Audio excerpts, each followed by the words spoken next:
And we are live. Good afternoon, folks.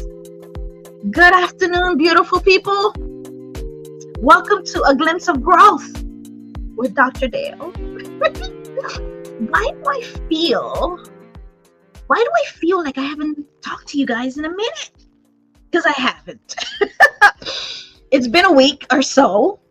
I had to take care of some personal matter. You guys know when I have to go on appointments with my mom, I won't be here. And you guys got to understand. But this week, welcome to A Glimpse of Growth with Dr. Dale. Today is Wednesday, May 21, 2025.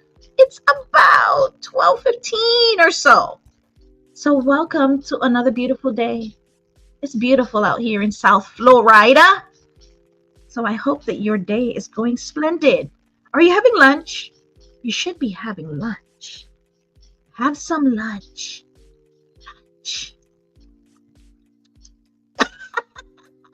Lunch is good.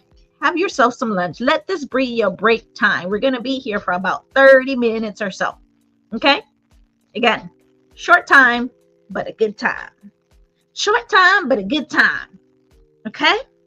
So, you guys know I told you that I'm doing this series, right? This series on workplace wisdom. I've dubbed it Workplace Wisdoms. Real stories, real lessons, real leadership. Because there are always going to be workplace conflicts, lessons, people coming and going, performance, that bridge between employee and employer seeing each other. It's always going to be that. So let's get into today's story. Today's story is called, the subtopic is the exit that went viral. How does that sound? Does that give it away? Does that give you an idea of what it's going to be about? Let me turn my phone down here, you guys, because I tell you, everybody be just texting and calling when I am live. But okay. So let's get into this conversation today. Again, our subject is the exit interview that went viral.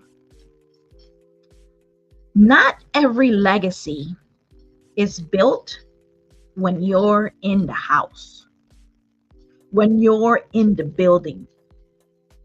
There are people that become famous, and they don't become famous until after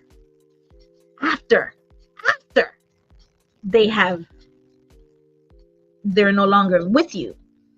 You realize the impact they have made on your life after they have left your job, the company, after they are no longer with us, after the separation has happened.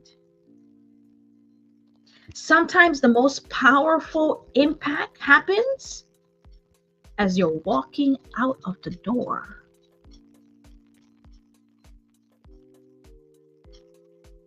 So in this episode today, while we're talking about workplace wisdom, we're sharing a true story that impacts people's lives, that changed the trajectory of how they end up. So we share the story of an employee that left with grace, and they left some footprints, some bold ones. And what happens next changed a lot of the policies. Because when emotional intelligence meets exit interviews, what you hear can save the workplace, your workplace. from losing more than just one person.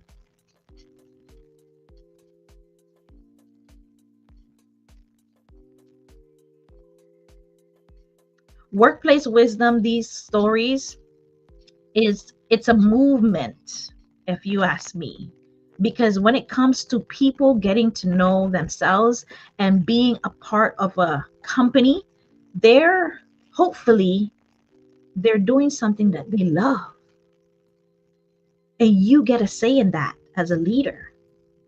It's a movement because it helps you as a leader to lead with heart, to lead with humility, and to lead with awareness. So let's tap in and let's reflect and let's grow. So here's the story, you guys. Let's name her Julia. Julia, why did I say Julia? I don't know. It's always Sally, but today is Julia, okay? She was one of the quiet stars. Always dependable, never dramatic. 3 years she'd been with the company. She had become pretty much a really pivotal person in that department. And not only did her department know it, every other department around them, everybody in the company, in the department around them knew she was the go-to person to get, fix anything. Orientation, smoothing off interpersonal stuff, conflict management, employee relations. She was the go-to person. Smoothing over messy projects. She wasn't loud. She wasn't demanding. She just delivered results. That's what companies like, right? That's what leaders, bosses like, right? They like results. Target focused. She was target focused and she just delivered results. So when she handed in her resignation, it was a surprise. So naturally, HR scheduled their 30-minute exit interview. Most expected a polite thank you, maybe some vague, new opportunity answers and what the company can do. But she came with something else. Julia came in there, that exit interview, with something else. She gave them 5 bold, thoughtful recommendations that they can improve right now. Right now. They weren't complaints. They were solutions. Have you ever had that happen to you? Have you ever had that happen to you? Have you ever done that?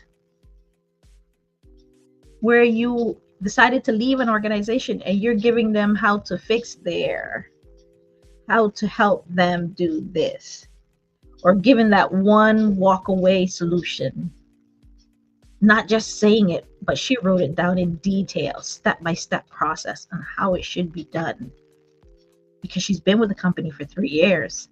So she had a pretty good handle on how, who was who, what was what, and how, from her point of view, to get it done the best way. So here was her 5, in a nutshell, solutions. She said, a broken onboarding process. She gave the details to that. A toxic team dynamic. She gave how to fix that. The lack of growth, clarity, and how to change 1 or 2 things about it. Poor recognition culture. I'm not going to say much. I am really fighting myself to say anything about all of these. And then no leadership visibility.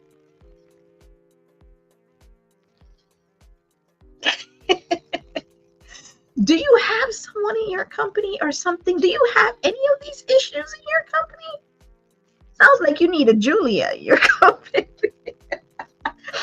Or not, because you're going to make her leave if you don't do anything about them.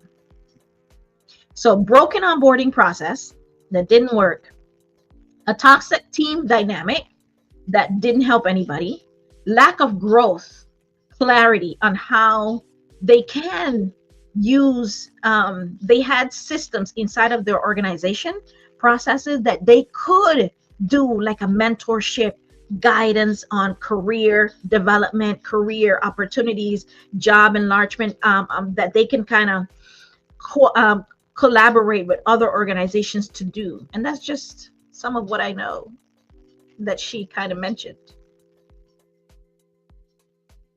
So, poor recognition culture, no leadership visibility,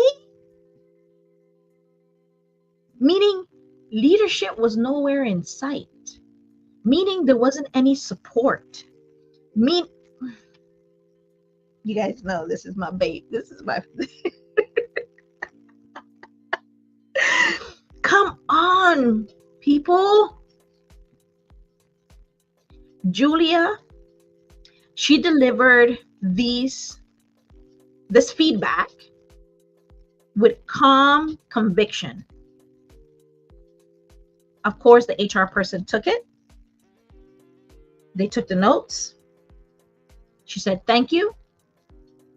And she tucked the sheet. Before she tucked it in, she shared it with leadership, Julia's bosses, right? And she just tucked it into her folder. What do you think happened with those, with that feedback? Nothing. Leadership never followed up.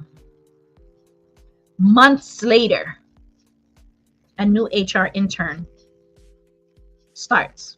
And what do you think happened? I gave it away, right? I gave it away. A new HR intern cleaned out that desk of that particular manager that was no longer there themselves, and stumbled on Julia's feedback. And so during a team strategy session, she shares it with the director. A director decided to test one of these ideas. And what do you think happened? Results improved. They tried, the results improved. They tried another. And what do you think happened? Turnover dropped. They tried another. And the culture began to shift. Can you believe this? Oh, it's magic. No. No. Julia's insights were part of the onboarding policy. It became a part of their policy. A slide in their leadership training was based on her ideas.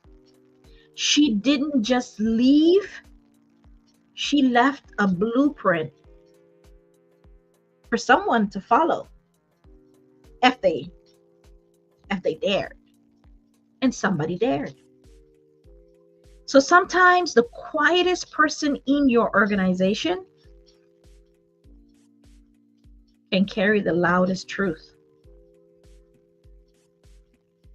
But emotional intelligence means listening, not just to those who speak up, but those who speak last. Julia spoke last, even as she walked out the door. True leadership is not one that is reactive. It's responsive. It's reflective. It's humble enough to learn to learn from exits before they become trends. Learn from your employees' feedback while they're still in the company. Otherwise, they're going to become trend. If people are mad enough when they leave your company, they're going to go to Glassdoor. They're going to leave messages, Yelp, or wherever they go. And when other employees that want to come to work for you,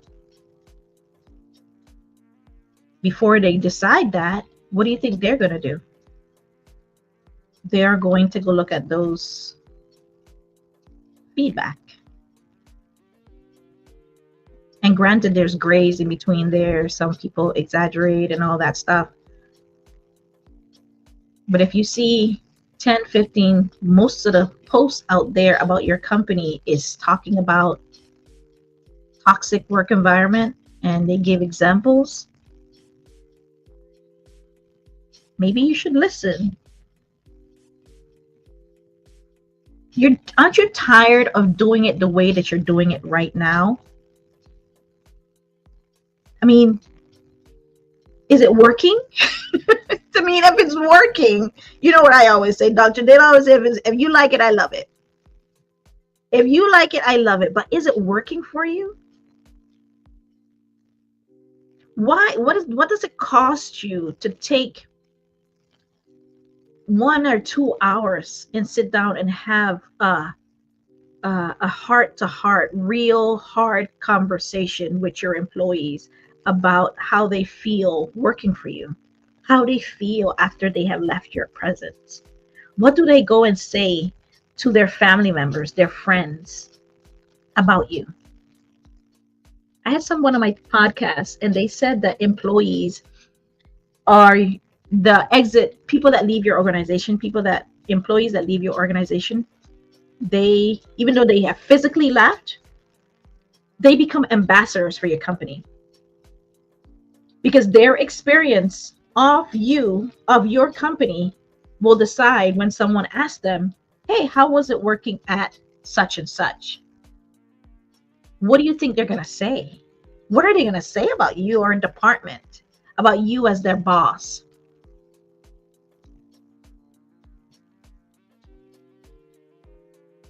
Do you care? Sometimes people don't care about this stuff. If you don't, then you can keep going, because this is not for you. You're not self-aware enough. You're not self-aware enough. Emotional intelligence informs healthy decisions. And you are your most important tool. But if you as a leader are not improving that tool yourself, which starts with your self-awareness and looking at your entire team and seeing how they are experiencing the company or experiencing you, then you have a lot to learn. You have a lot to learn. So here's some reflective questions for you. Are you really listening? Or are you just collecting their feedback? So what's the point in doing the exit interview then? What's the point in wanting to know what that employee said about your organization or about your team or about you if you're not going to do anything about what they said? Julia, this company was lucky enough that they had a Julia that cared enough to even invest a strategy for them. What are you learning from people as they walk out of the door of your company? You remember, they're your ambassadors, right? Someone reached out to me about a job in the past, and I did not take a position because I knew someone that worked at that company that was now working with a company that I was with, and I asked them about that. And they told me, don't waste your time. And they gave me examples. And I was like, oh. And then it matched up with what I saw online and people's feedback. And I was like, okay, thanks for the save. Because sometimes you don't know what you're getting yourself into when you start a new job until you're there. When it's too late. Right? So you as the leader, you know all of this is going on. Let's put this out in the open and let's do better so people can stop talking about it. Let's do better, right? Could you be ignoring a solution right now dressed as a resignation? Could you? That person is getting ready probably right now thinking about leaving your organization. Could you be ignoring someone's suggestion right now? I don't know. You tell me. Sometimes your most valuable employees says everything you need to hear right as they're walking away. And you are not capitalizing on that data. Use the data. Use the data. It's right in front of you. Stop creating broken workplaces and do better. You are the product of your environment. What environment are you creating for employees? I don't know. What does that look like? What are you doing that you should be doing, that you're not doing, that you could be doing, that you're not doing, that you should be doing, and that you want to do, but you're not doing, and you're just blaming everybody else and pointing the finger at everybody else, but you're not pointing the finger at yourself. Yes, I know. I know. Sometimes it's hard. Sometimes it's hard. But you got to do what you got to do. So I have an ebook that can help you get started as an emotional intelligent leader. And how does that look for your organization, for your department?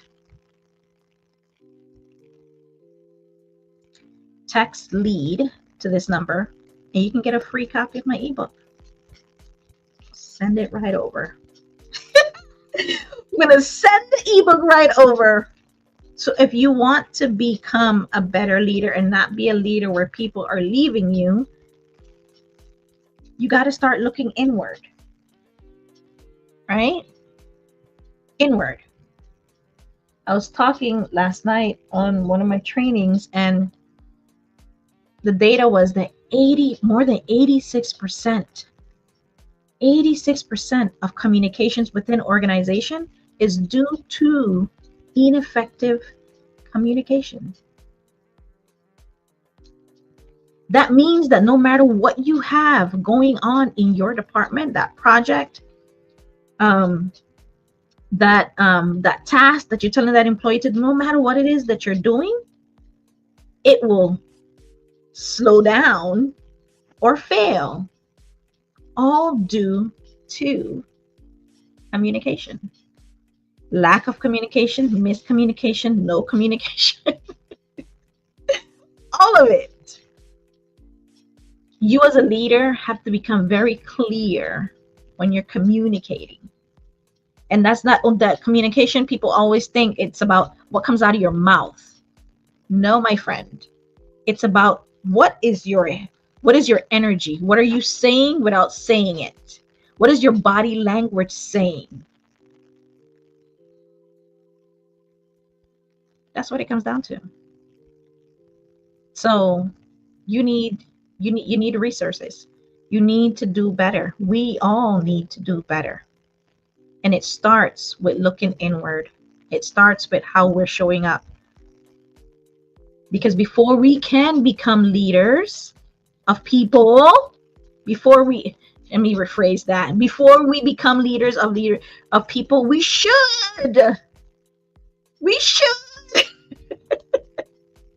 become leaders of ourselves.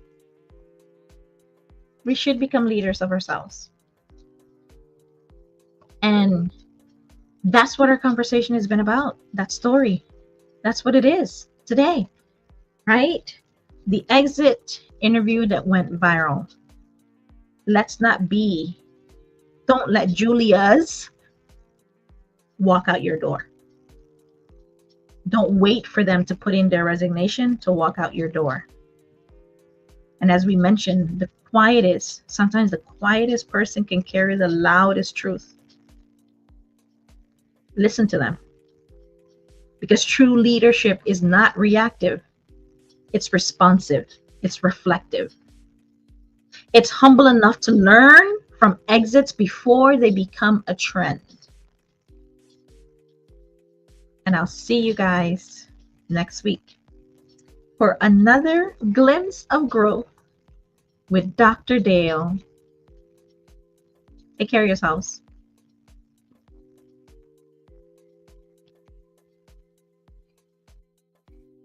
Thank you for being here and supporting this channel. If you enjoyed this episode and this content, it would mean a lot to me if you would take a few seconds to ensure you are subscribed to A Glimpse of Growth with Dr. Dale. Click the notification bell to receive notification. Share it with someone you think may need it. And let's continue to become more intelligent with our emotions. Thank you. See you later.